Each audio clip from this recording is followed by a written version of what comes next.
Hello everyone. In this session, we are going to talk about the Power BI desktop visualization. Power BI desktop visualization is a powerful tool for creating visually engaging and interactive reports.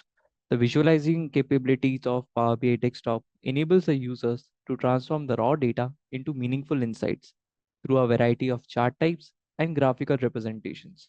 In the upcoming sessions, we will take a look at how to create these visualizations, and also we will be talking about the introduction to the visualizations in Power BI desktop.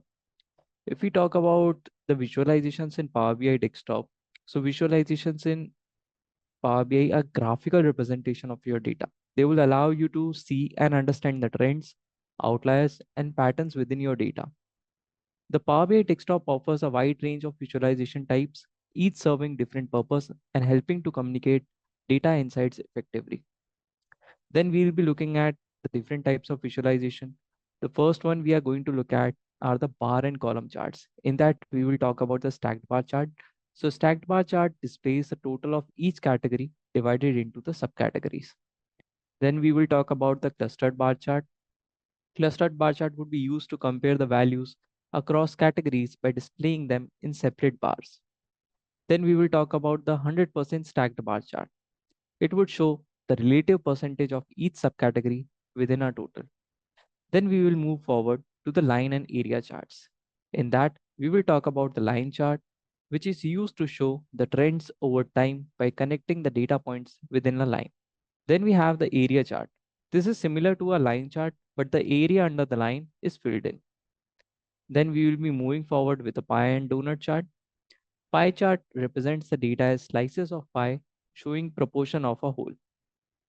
Then the donut chart is a variation of pie chart with a blank center, providing a clearer data focus. After that, we will be moving forward to maps. Map displays the data points on a geographical map. Then we will also look at the field map. Field map highlights the regions on a map, such as countries or states, with a color coding based on the data values. Then we will move forward to table and matrices.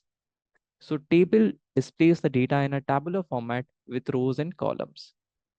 If we talk about the matrix, similar to a table but allows for multiple layers of data to be grouped.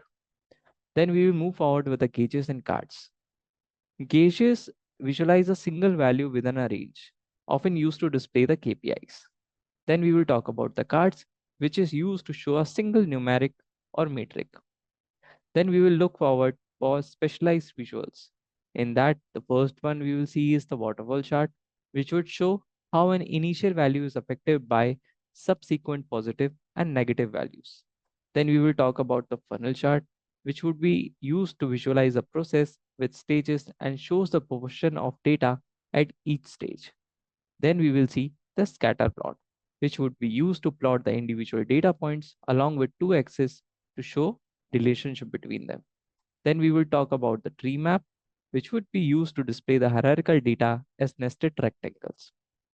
In the upcoming sessions, we will understand how these visualizations are made in depth and also look at the process of using different kind of values in these visualizations. Thank you.